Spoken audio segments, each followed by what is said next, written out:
Bwana Yesu asifiwe.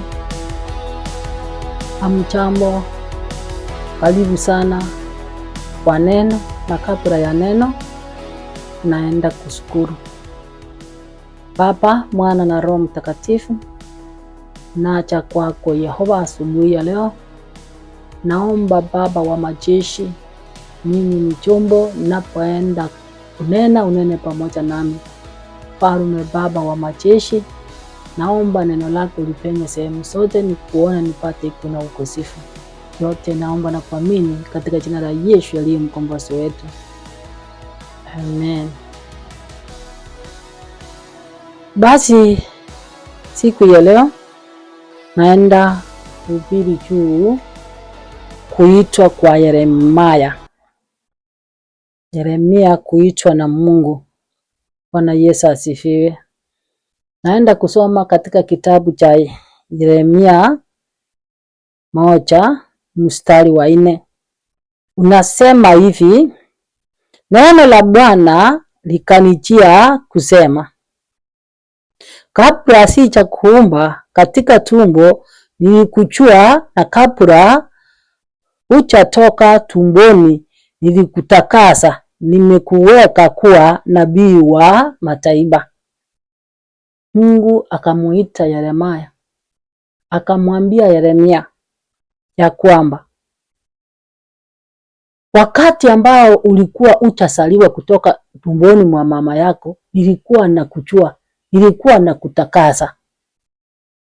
Bwana Yesu asifiwe. Hata sisi wakati ambao tulikuwa tumboni mwa mama zetu, Mungu alikuwa anajua ni nani atazaliwa. Bwana Yesu asifiwe. Mungu akamuita, akamwambia ya kwamba wakati ambao ulikuwa hujatoka katika tumbo ya mama yako, mimi nilikuwa ninakujua. Bwana Yesu asifiwe. Na alisema ya kwamba alikuwa amemtakaza, alikuwa amempiga muhuri ya kwamba atakuwa mtumishi wake. Basi niliposema, Bwana Mungu, tazama, siwezi kusema, maana mimi ni mtoto. Bwana Yesu asifiwe. Wakati Mungu alipomuita na kumwambia ya kwamba amemtakasa tayari, na alikuwa amemjua tangu utotoni akiwa tumboni mwa mama yake, sasa yeye alianza kujitetea, akasema, Bwana, hata ingawa ni hivyo, sijui kusema mimi ni mtoto. Bwana Yesu asifiwe. Lakini Bwana akaniambia, usiseme mimi ni mtoto. Bwana akamwambia, useme wewe ni mtoto, maana utakwenda kwa kila mtu na nitakutumia kwake, nawe utasema kila neno nitakalo kutuma ama nitakalo kuamuru. Bwana Yesu asifiwe. Yeye alilia kwake, akamwambia Bwana, mimi sitaweza kwenda kufanya, mimi sitaweza kupeleka mambo utakayonituma. Lakini Mungu akamwambia ya kwamba usiseme ati wewe ni mdogo, kwa maana mahala popote utakaye kwenda, mimi ndio nitakutuma na nitaenda pamoja na wewe. Bwana Yesu asifiwe. Na akasema ya kwamba atakuwa pamoja naye na atasema kila neno atakayomwamuru. Bwana Yesu asifiwe. Wakati Yeremia aliyeitwa, yeye alikuwa anamshangaa sana, aliogopa sana, kwa maana alikuwa hajawahi sikia sauti kama hii ambayo ilikuwa inamuita. Naye pia alikuwa ni mdogo na alikuwa asungumusi vizuri. Alimlilia Bwana, akamwambia Bwana, sijui kusema, lakini Mungu alimwambia ataenda pamoja naye. Basi Mungu akamwambia ya kwamba usiogope kwa sababu ya hao, maana mimi nipo pamoja na wewe nikuokoe, asema Bwana. Akamwambia mimi nitaenda pamoja na wewe. Na hata wakati mtu unapoanza safari ya kumfanyia Mungu kazi, na kama Mungu amekuteua, amekuita, fanya na ile roho safi. Mungu anasema ya kwamba anaenda na wale ambao watakapoenda pamoja naye. Wakati Yeremia alikuwa mtoto, Mungu alimwambia alikuwa amemjua. naye akampanga kazi ambayo anaenda kufanya, na akamwambia asiogope, kwa maana mahala popote atakapoenda ataenda pamoja naye. Bwana Yesu asifiwe. Ndipo Bwana akaonyesha mkono wake, akanigusa kinywa changu. Bwana akaniambia, tazama, nimetia maneno yangu kinywani mwako. Wakati Yesu alipomuita, akachukua mkono wake akamwekea katika kinywa chake, akamwekea maneno yale ambao ataenda kuambia watu wake. Hivyo ndivyo hata watumishi wanaambiwa. Watumishi wale ambao wanaitwa kwa Mungu, wale ambao Mungu amewaita, wako na mwito wake, wanafanya kulingana na mapenzi ya Mungu, na Mungu anawaongoza. Na Yesu asifiwe. Basi akasema, angalia, nimekuwekea leo juu ya mataifa na juu ya falme, ili kung'oa na kupomoa na kuharibu na kuangamiza, ili kujenga na kupanda. Akamwambia, mimi nakupa nguvu. Nguvu ya kufanya kazi, nguvu ya kujenga, nguvu ya kupomoa, nguvu ya kung'oa na nguvu ya kuharibu. Bwana Yesu asifiwe. Ndio maana wakati ambao tunaposoma katika kitabu cha Luka 10:19 nasema, tazama, nimewapa amri ya kuwakanyaga nyoka na ngee na nguvu zote za yule adui, wala hakuna kitu kitakacho wadhuru. Walio wake, watumishi wake, wale ambao Mungu ambao amewaita, Mungu anawapa nguvu mpya. Mungu anawapa Roho Mtakatifu ambaye anaowaongoza, hawezi kuwaacha, na Mungu anaenda pamoja nao. Bwana Yesu asifiwe. Ndiposa anasema ya kwamba amewapa amri watumishi wake, amewapa amri ya kukanyaga nyoka na ngee na yule mwovu adui Shetani, na hata wakikula chochote hakuna chochote kitakayo kudhuru, kwa maana amewatakasa na damu ya Yesu. Bwana Yesu asifiwe. Basi tunapoendelea na huyo Yeremia, Bwana Yesu asifiwe, akasema ya kwamba, tena neno la Bwana likanijia kusema, Yeremia, waona nini? Bwana Yesu asifiwe. Nikasema, naona ufito wa mrozi. Wakati Mungu alipoita Yeremia, alimuongoza akamwambia, nitakupa nguvu ya kuharibu, ya kupomoa, na akamwambia ya kwamba na ya kupanda atampea. Sasa Mungu alikuwa anataka kujua ya kwamba yale mambo ambayo anamwambia yametimia. Niposa akamuuliza mara ya pili, akasema, tena neno la Bwana likanijia kusema, Yeremia, waona nini? Nikasema, naona ufito wa mrozi. Bwana Yesu asifiwe. Ile roho ambayo alimwekea sasa akaanza kuona. Bwana Yesu asifiwe. Ndipo Bwana akaniambia, umeona vyema, kwa maana ninaliangalia neno langu ili timishe. Ni majaribu alikuwa anapewa, aona ya kwamba ile kazi ambayo amemuitia ataenda kuiweza, neno lake ataenda kulieneza, watu wake watakuwa namna gani. Bwana Yesu asifiwe. Tena Yeremia akasema, neno la Bwana likanijia mara ya pili kusema, waona nini?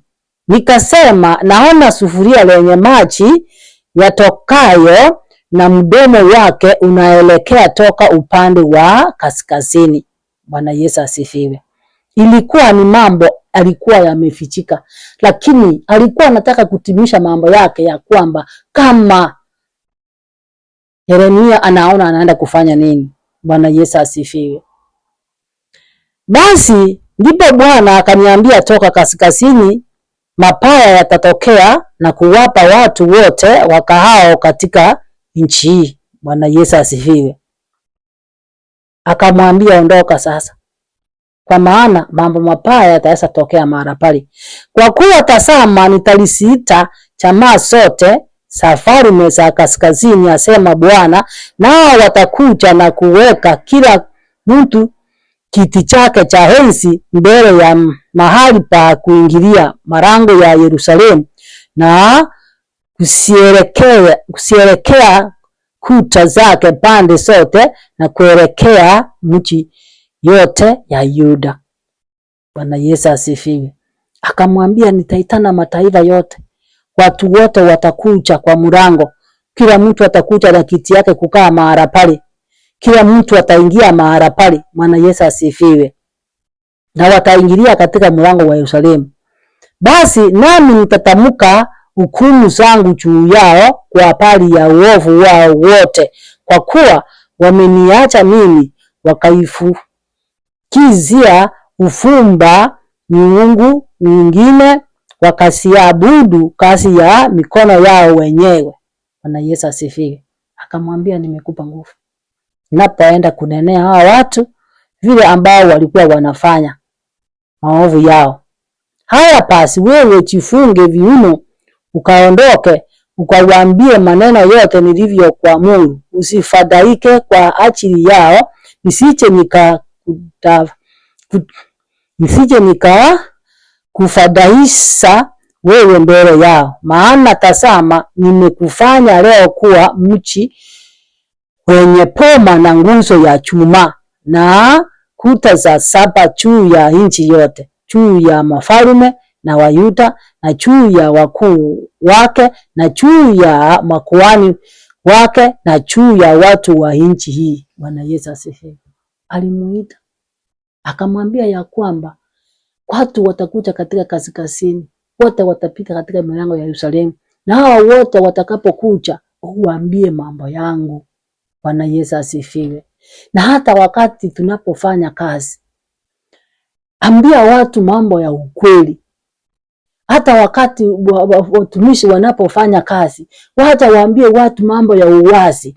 Kwa maana kama Mungu amekuweka, Mungu amekutakasa na damu ya Yesu, amekuweka kama mtumishi, amekuweka kama mchungaji, unasimamia mahala fulani, sile kondoo ambao umepewa silinde.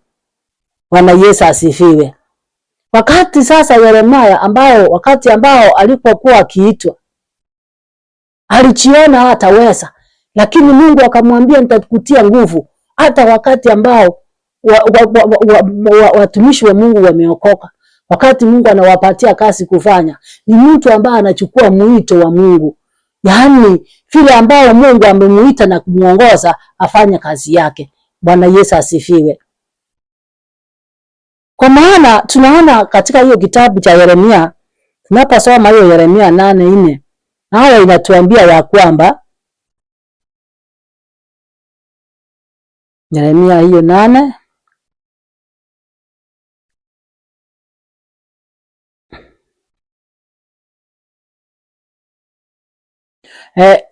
inasema ya kwamba Mungu akamtuma tena akamwambia, enda usema haya maneno tena, utawaambia Bwana asema hivi, je, watu wataanguka wasimame tena? Je, mtu atageuka aende zake asirudi? Wakati mtu ambaye ameanguka, alikuwa anafanya kazi ya Mungu, amefika mahali amejaribiwa, ameanguka, hawezi amuka tena. Bwana Yesu asifiwe. Akamwambia aende waambie hao watu wa Yerusalemu. Wakati mtu ameanguka hawezi simama. Tena akasema, mbona basi watu hawa wa Yerusalemu wamegeuka waende nyuma, wasikome kugeuka hivyo? Usika udanganyifu sana, ukataa kurudi. Kwa nini? Hawa watu, kama umeanguka huwezi mrudia Bwana. Kama ulikuwa unafanyia Mungu kazi vizuri, huwezi kumrudia Bwana. Kama ulikuwa umeanguka, huwezi kumrudia Bwana. Ndio maana tunaposoma katika kile kitabu cha Isaya 1:18, nasema ya kwamba kuja tuseme sana, wakati ambao mtu amerudi nyuma, anastahili tena aamuke na aendelee safari. Bwana Yesu asifiwe. Ndio maana wakati Yeremia alipoitwa na Mungu, aliambiwa ya kwamba aambia hawa watu ya kwamba wakati ambao wanapoanguka hawawezi simama tena, wapate kumgeukia tena. Bwana Yesu asifiwe. Basi wanasema ya kwamba nalisikiliza nikasikia, lakini walisema yasiyo sawa. Hapana mtu asiyetubia maovu yake, akisema nimefanya nini? Kila mtu hurudia mwendo wake mwenyewe, kama farasi aendavyo kasi vitani. Watu wanatenda dhambi, hata wanashindwa kutubu, wanashindwa kusema, wanashindwa kujiuliza wanatoka wapi na wanaenda wapi, lakini wanaenda tu kama farasi ambao wanaenda vitani. Wakati ambao Mungu ambao amekuita, fanya kazi ya Mungu. Wainjilisti mumeitwa, watumishi mumeitwa kufanya kazi ya Mungu. Vile Yeremia ambayo alikuwa anaitwa, na wakati ambao unaitwa funguka macho na ujazwe na Roho Mtakatifu, kwa maana wakati ambao umeitwa umepewa nguvu ya kufanya kazi ya Mungu. Ndio maana tukasoma kile kitabu cha Luka 10:10 nasema, tazama nawapa amri ya kukanyaga nyoka na nge na nguvu zote za yule adui, wala hakuna kitu kitakacho wadhuru. Mungu atusaidie sana. Wakati ambao umekuwa mtumishi, wakati ambao umepewa nguvu na Mungu, fanya na moyo wako wote, fanya na nguvu yako yote, fanya kulingana na mapenzi ya Mungu, kwa maana hiyo ndio kitu ambacho kitaweza kutusaidia. Tufanye kulingana na mapenzi ya Mungu. Na wakati mtu ambaye ameanguka, mrudie Bwana. Ndio maana hiyo Yeremia 8:4 inatuambia ya kwamba waambie watu wakirudi, wakianguka hawezi rudi. Sasa hakuna mtu anauliza anaenda wapi, wanakimbia tu kama farasi wanapoenda vitani. Mungu atusaidie sana. Mungu atusaidie tumrudie Mungu. Mungu atusaidie sana tufanye kazi kulingana na mapenzi ya Mungu. Mungu atusaidie sana wakati tumepewa mtu tufanye kulingana na mapenzi ya Mungu. Wakati Mungu atakapokuja akuje tumesimama. Tumepewa nguvu ya kufanya kazi. Tuendelee safari. Mungu atusaidie sana wale ambao wanarudi nyuma. Tuendelee safari, kwa maana Mungu anasema anaenda na wale ambao wako tayari kwenda pamoja naye. Kwa hiyo ni asante sana kwa wale ambao mmesikia hili neno, mbarikiwe. Tukutane katika neno wakati mwingine. Mbarikiwe sana.